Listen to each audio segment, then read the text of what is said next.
कुछ आवाजें लौटती नहीं। रेलवे स्टेशन पर वो पुराना लाउडस्पीकर अब भी काम करता है। हर घंटे कुछ नाम पुकारे जाते हैं, कुछ ट्रेनें आती हैं और कुछ हमेशा के लिए चली जाती हैं। लेकिन एक समय था जब इसी स्टेशन पर हर दिन शाम के 6 बजे एक अलग सी गूंज होती थी। बिना नाम की, बिना पते की, सिर्फ आवाज की। यह कहानी किसी एक व्यक्ति की नहीं, बल्कि उन कई आवाजों की है जो कभी लौटकर नहीं आई। वर्ष 2006, बनारस रेलवे स्टेशन। एक वृद्ध दंपति हर रविवार इसी स्टेशन पर बैठते थे, प्लेटफॉर्म 3 की आखिरी बेंच पर। कोई नहीं जानता था कि वो वहां क्यों आते हैं। कुछ कहते थे उनका बेटा खो गया है, कुछ कहते थे वो दोनों ही मानसिक रोगी हैं। पर सच किसी ने जानने की कोशिश नहीं की। हर बार जैसे ही लाउडस्पीकर पर कोई घोषणा होती, वो बूढ़ा खड़ा होकर उम्मीद से पूछता, बंबई मेल का आखिरी डिब्बा कौन सा होगा? कभी किसी ने जवाब नहीं दिया। एक दिन वह नहीं आया। अगले रविवार को सिर्फ वो बूढ़ी औरत आई, सूनी आंखों से उसी आखिरी डिब्बे को देखती रही। उस दिन से स्टेशन पर हवा थोड़ी भारी लगने लगी। वर्ष 2012, एक युवा कवि अर्जुन, वो एक नुक्कड़ पर बैठकर रोज कविताएं सुनाया करता था। उसकी कविताओं में कोई नाम नहीं होता था, पर हर कविता किसी अपने से लगती थी।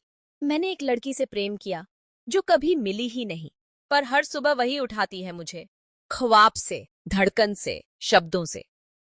लोग तालियां बजाते, पर अर्जुन की आंखें कभी नहीं मुस्कुराती थीं। किसी ने नहीं जाना कि उसके अंदर क्या तूफान चल रहा है। एक दिन वो अचानक चला गया। कोई चिट्ठी नहीं, कोई अलविदा नहीं, पर नुक्कड़ की दीवार पर उसकी आखिरी लाइन आज भी लिखी है, मैं अब भी यही हूँ, बस मेरी आवाज बदल गई है।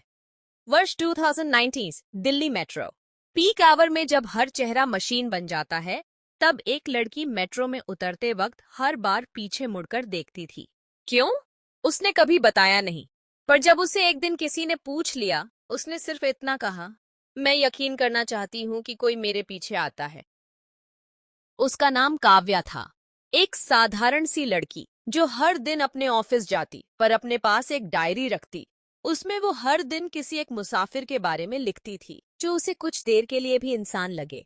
वो कहती थी, मैं लोगों की कहानियां इकट्ठा करती हूँ, ताकि जब मैं खो जाऊं तो कोई मुझे एक कहानी में ढूंढ सके।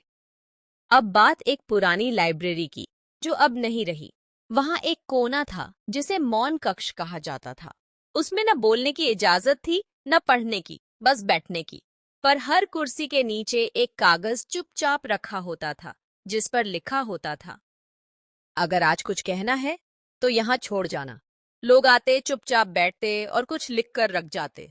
वो पन्ने कभी खोले नहीं गए, न लाइब्रेरी वालों ने, न किसी और ने। पर किसी ने एक बार कहा था, जो पन्ने कभी पढ़े नहीं जाते, वो सबसे ज्यादा सच्चे होते हैं। टोना जोनी 4, एक यूट्यूब चैनल, नाम लौटी हुई आवाजें। इस चैनल पर हर वीडियो एक चुप्पी की कहानी होती है।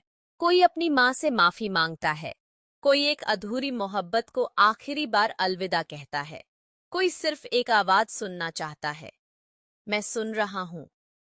एक वीडियो में एक लड़के ने बताया, मैंने अपने पापा को माफ कर दिया, पर उन्हें ये कभी कह नहीं पाया।